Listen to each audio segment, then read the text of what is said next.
everyone, thanks so much for joining me on the Slice of Healthcare podcast. I'm your host, Jared Taylor. Joining me today is the CEO at WeCare TLC. Raegan, it's so great to have you here today. Thank you. I am Raegan Le Douaron, and I am the CEO and owner of WeCare TLC. And if you're wondering, everyone, why I did not say the full name, it's because I do not like to butcher names on the podcast. I don't think anyone was wondering. After I said my last name, they were like, "Yes, I'm not going to attempt Yeah, that." you're right. That you helped me. You definitely helped me there. Well, it is a pleasure to have you here today. Thank you. Let's dive right into it. We keep these short and sweet, so tell the audience about your background. My background is varied, actually, but WeCare TLC is, and I guess we're both in Central Florida. You're on the West Coast. I'm in Central Florida. But WeCare TLC is a second-generation family-owned company, and I am the second generation of that family. And we were established 17 years ago, and we provide independent, employer-sponsored primary care for largely self-funded employers around the country. And so I've been in and out of healthcare for a long time. And the founders of the company actually came from the self-insured world. And so I have experience in both the underwriting side, although I am not an underwriter, and then also the case management, utilization management side. Very cool. Yeah. And you, and if you see me poke myself in the eye with this thing, it's because I don't know what's happening today, but recording from home and just it's either the cat bill or this hits me in the eye. So next episode. I didn't notice your cat bell. You hit it well. Right? Wild. Raegan, so let's dive into some of these questions today I have for you. So let's talk about the importance of primary care and how to do it right. And I know you have experience in this space, so would love to hear your thoughts on that. Sure. Well, our perspective on primary care is that, primary care is your great frontline defense. And, either talking from a health plan perspective or just from the patient care delivery side. Primary care, people actually aren't used to what it could be because it's changed throughout the years for many different reasons. But think about, really our grandparents would have their hometown doctor who would know everything about them and who would be their kind of jack of all trades, right? Their primary care is a great generalist. And the goal is for them to really know and build that relationship with you and always do what's in the best interest of the patient, be that patient advocate and help direct the care. So as a country, we've become, overly dependent on specialist care. And so primary care is kind of fallen by the wayside, but the pendulum has definitely been swinging in the other way. And so now primary care is kind of seeing a resurgence, and we're really excited about that. So from WeCare TLC's perspective, primary care should be at the center of the patient's care and also at the center of a good strategic health plan. Yeah, it's been interesting to, you kind of hear about the new generations and how many, in the past, everyone would have a primary care clinician that they worked with. Yep. And you talk to some of the newer generations and it's less common, but now you're starting to see, like you said, the resurgence of people going back that way. Well, and it's interesting too, because sorry. No, you're good. It's interesting because, people have really gotten very used to almost thinking that the primary care doctor is somebody that they would get at an urgent care, and so most people nowadays, I would guess, have a very narrow view and a very narrow expectation for what primary care can provide them. But in reality, it's the complete opposite of that. They get to know you, they get to know your family. So, I mean, even some, mental health issues and really everything that primary care doctor can, at least help um, provide some, course of treatment. And then at the very least, if you do need to see another doctor, they would work in tandem. But there was a big movement a long time ago by the health systems to purchase primary care doctors because they saw that as their lost leaders. They saw that as a big source of revenue for their downstream, more expensive uh, procedures or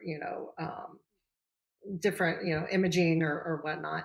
And so through that process, primary care has become squeezed, and then, like I said earlier, mainly devalued to where people don't really know what it is anymore. And so, our goal is to really showcase it and make it. That's why I said independent in the beginning, because it's important that it is, because that doctor, he or she should only be really focused about what is best for the patient, not anything else. Absolutely.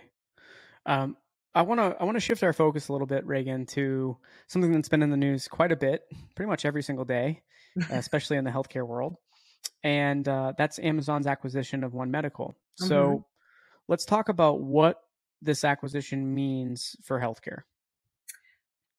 Honestly, I don't think it means very much. I think it's a big move. It's obviously was a lot of money, and it caused a lot of a noise. And obviously, why pour so much money into this platform, right? It seems diving into it, they were looking at it, and as the news came out the last day or two about Amazon's shift from in-person care to to virtual care for their own employees. That's kind of you can see that the One Medical purchase was to be used for their own employees, but then also potentially to make their own market play, which has always been discussed here and there. Um, as I followed them throughout the years in their various healthcare, plays.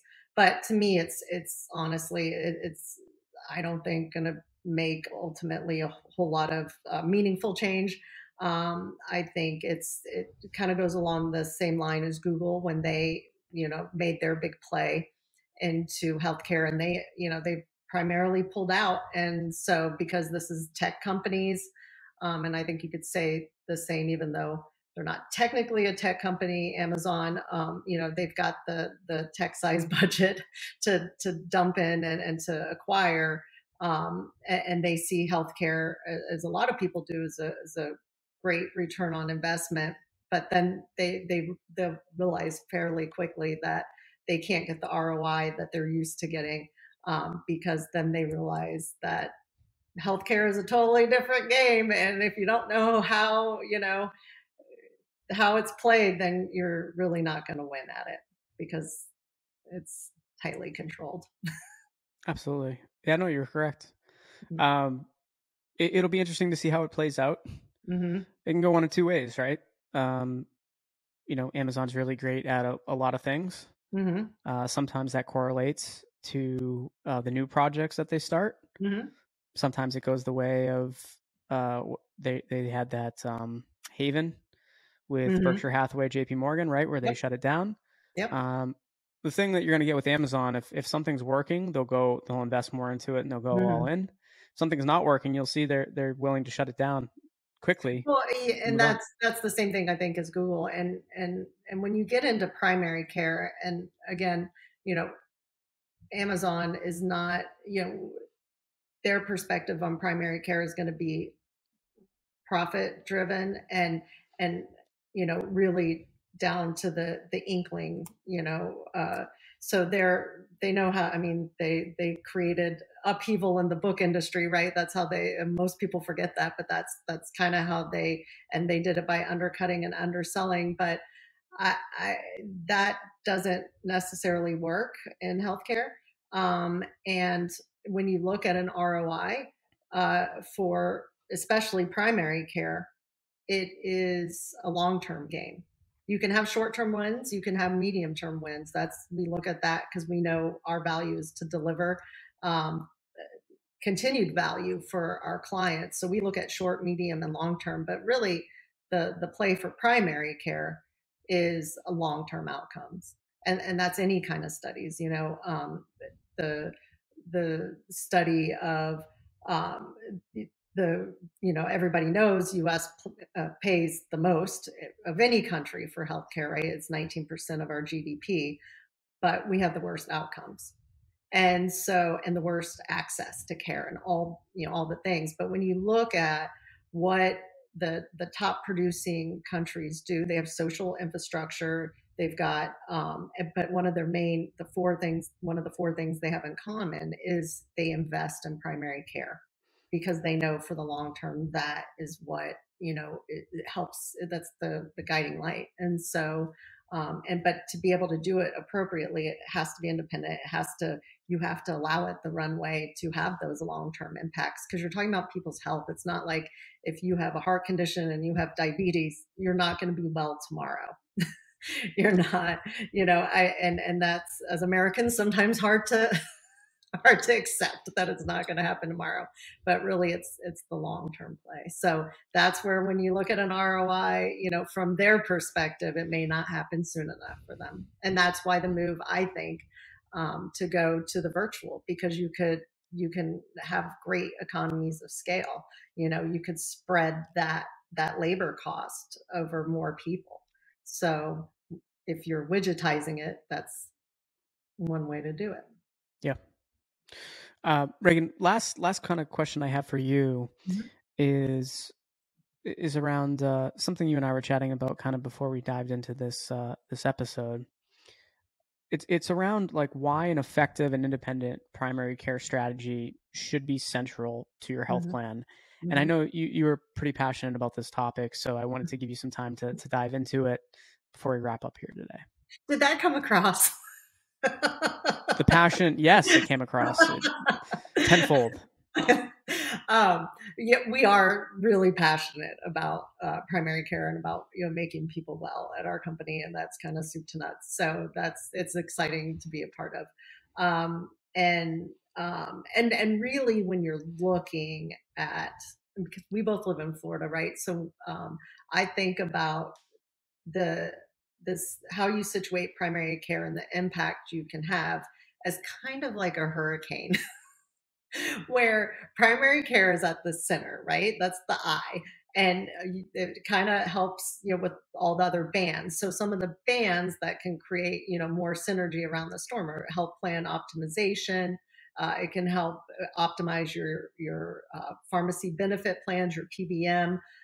It could help, with your EAP program, your employee assistance program. Easy for me to say.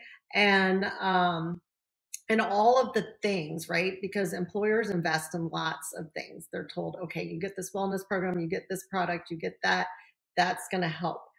Primary care, when situated in the middle, takes all of those things and creates synergy around all of those things. And when done properly and when independent, coupled with data and all that, it should unsilo all those different things that are traditionally siloed in a health plan.